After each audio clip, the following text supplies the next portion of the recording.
10 years ago, when the United States signed the Paris Climate Agreement, there was hope that the world's largest economy would use its power to lead a revolution in green tech. Well, that hasn't happened. President Trump has pulled the U.S. out of the Paris Agreement, and he's sent no one to the climate change conference in Brazil this week. So who is leading the world if the U.S. isn't? China. China may lead the world in greenhouse gas emissions, but it's also a clean energy superpower. If you have solar panels on your roof, chances are they were made in China. And last year, China generated nearly 40% of global solar power.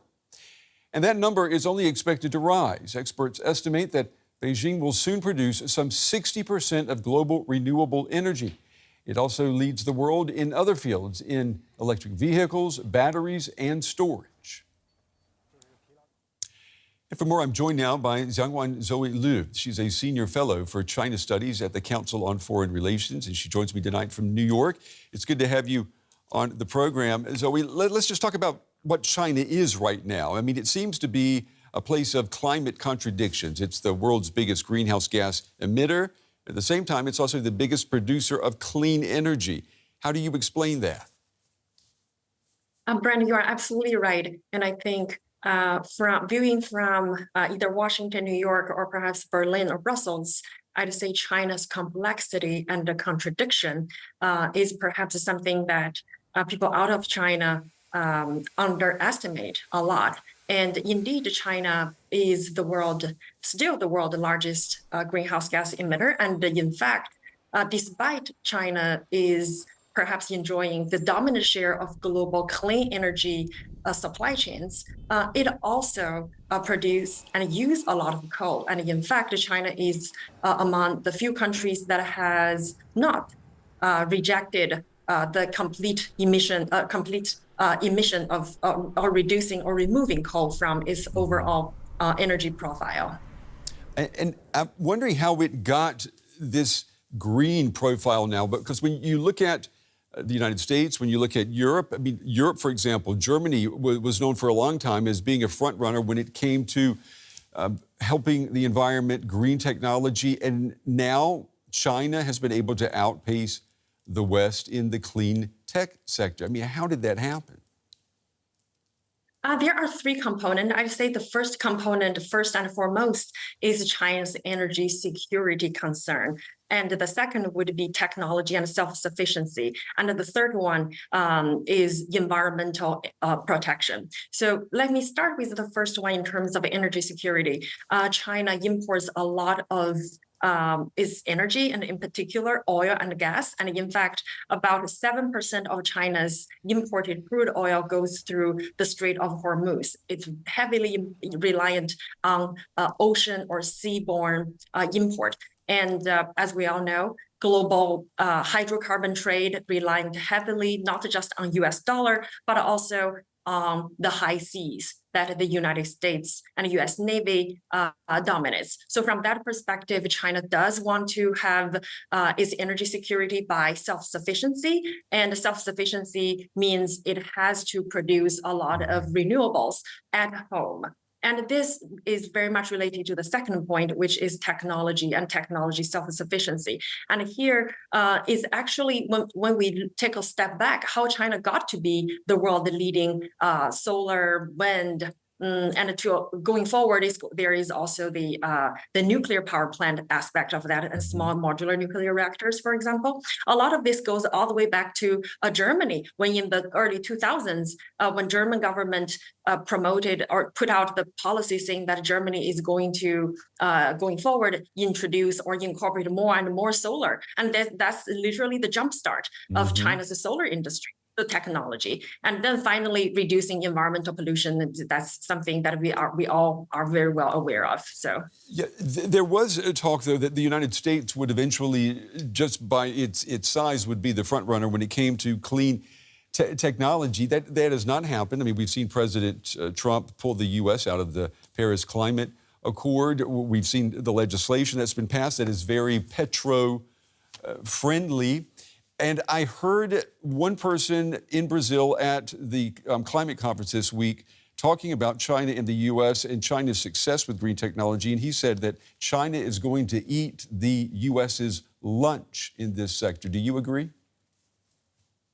I would not necessarily agree with that point because despite China's huge capacity, the rest of the world is both benefiting, but then at the same time also very conscientious, and to some extent we're worried about China's capacity. So from that perspective, here in the United States, if we look at how for example, the transportation sector, Chinese EVs are not coming in. There is the if we did allow Chinese EVs to come in or Chinese batteries, the concern is that might flood U.S. market. And I think the U.S. compared with countries like Germany has been taking a very different approach. But I would want to emphasize that the argument that China is going to eat U.S. lunch is not necessarily there, not just because right now U.S. is sort of carbon friendly or petrol friendly. The U.S. actually has a lot of oil and natural gas through fracking, but that's not necessarily the case in China. And on top of that, when we are thinking about the research network, the research partnership between the United States and China, the flow of talent there is still there. So overall, I'd say there are still a lot of interdependencies rather than just one country eat another country's lunch. Mm-hmm. Yeah, that's a very good point to make, especially when we're talking about the U.S. and China. We hear too big to fail, but also too connected to not succeed. Zoe, good talking with you. We appreciate your time and your insights tonight. Thank you. Thank you, Brett. Let's get another view on this and take you over to Beijing to the conference. Bill Hare is founder of Climate Analytics, a climate science and policy institute. How do you view China's ambitions as it leads the way in environmentally friendly tech while trying to compete economically with dirtier forms of energy production? Yeah, look, it's a really good question. Actually, China is a really big player, both on the negative and the positive side. As you've heard, it's about 27% of global emissions. On the other hand, it's rolling out clean tech at a fantastic, almost unbelievable rate. So it's beginning to dominate, or already dominates, important clean tech markets. It's lowering the cost of clean tech across the planet, whether you're talking about photovoltaics, batteries, cars, and other clean tech things that are needed to decarbonize the planet. So the real challenge now is to basically make sure that China keeps moving in that direction. Mm-hmm. It's also building up coal as well. So we're a bit worried that if it doesn't keep moving, then we won't be able to peak emissions globally. But if it keeps moving quickly, then we should be seeing emissions peak globally in the next few years, which would be really fundamental to beginning to save us from catastrophic warming. But Chinese officials have admitted they can't go it alone. Is anyone else investing so heavily in clean tech? Yeah, look, there's two sides of that. If you talk to European officials, they're very worried that China is out-competing the European Union completely on clean tech. So it's true that China wants an enabling environment globally to support the rollout of clean tech, to support stable markets.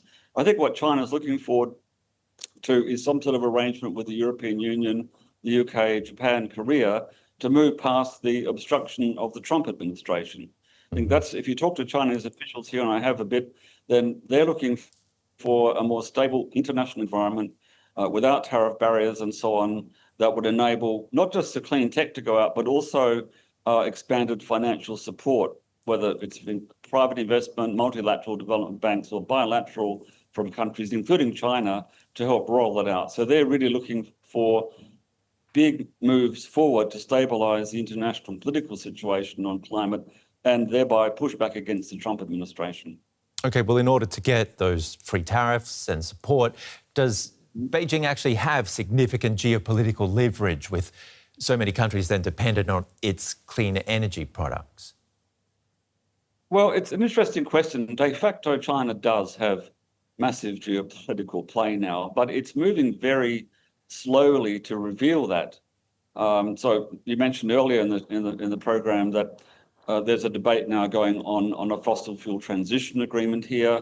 China is at present playing both sides of that game in the negotiations, but it really would have a lot to gain from a fossil fuel transition. It would actually really gain huge market share in countries where fossil fuels are the main thing going on, and it could compete.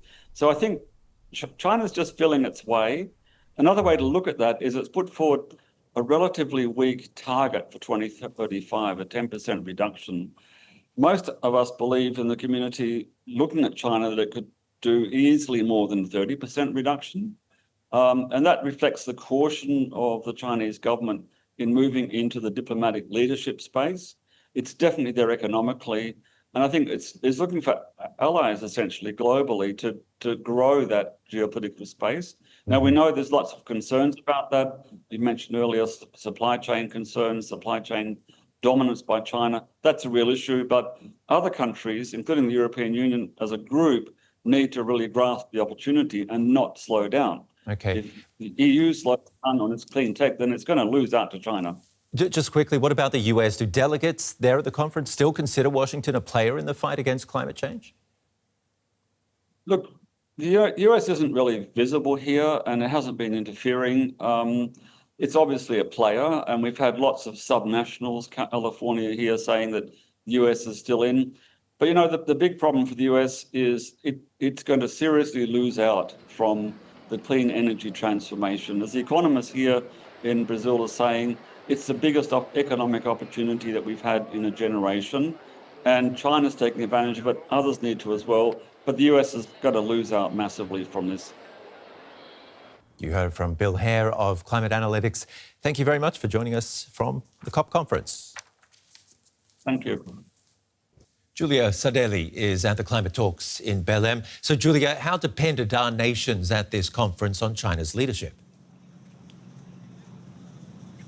Yeah, well, China actually takes on a bit of an ambivalent role when it comes to climate diplomacy and its role in possibly leading it. On the one side, as we've heard, it is still the biggest emitter of greenhouse gases. It produces 32% of the world's CO2 emissions, and it is still, for example, building new coal power plants. So this is obviously something that points to it not necessarily being in a leadership position. On the other hand, it really is tracking the path forward when it comes to renewable energies. One of the top, actually the top producer of renewable power sources like solar panels, but also generating the most renewable energy for its own consumption. So definitely pointing to China taking on a much more important role there, but we don't yet see China really taking on that role for itself and wanting to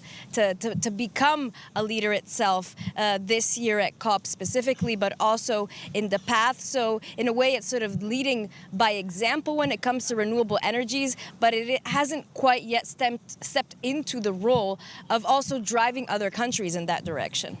In the absence of the US, do you see Chinese officials at the talks trying to fill that void in a way? Well, one interesting example is here inside the COP, how the Chinese pavilion, every country has its own pavilion, how the Chinese pavilion has become very big, it has a very central position, and there are often lines of people outside the pavilion trying to get into their event. So they have become a bit of a focal point here at the COP itself, but we've also heard China's top negotiators here also step it up a bit and be a bit more open also in talking to the press and making statements. They've said that the path towards renewables is irreversible, that they are working actively on transitioning away from fossil fuels, and they've also called on the US to come back into the fold of climate negotiations. So these are all statements that point to China possibly being more active, being more involved. Also speaking to experts, though, many would like to see China being more ambitious and actually playing a bigger role in trying to also guide other countries. It, for example, has the ear of the group of least developed countries. So China could play an even more active role in taking other countries with it and actually driving the conversation that we are quite not yet seeing. And Chinese officials say they can't do it alone. But if China fails to make bigger climate pledges, can Europe share more responsibility? Well, we see difficulties on both sides. On the one hand, China is still classified as a developing country, and it still very much sees itself as a developing country, and it thinks that it is not its role to contribute financially, for example, to helping poorer countries carry out the green transition, also with China financial support. On the other hand, it expects Europe to step in and other rich developed countries to step in and support financially with more commitments. Europe, on the other hand, the other sort of big protagonist here this year, given the absence of the US, is also in a financial pinch. A lot of countries have gone through low growth periods, high inflation, and there's not much willingness in many European countries to currently commit more funds. So we don't really see Europe, at least this year, ready to step in when China also fails to really commit financially to supporting that energy transition. Giulia Saudelli for us in Belém. Thank you very much.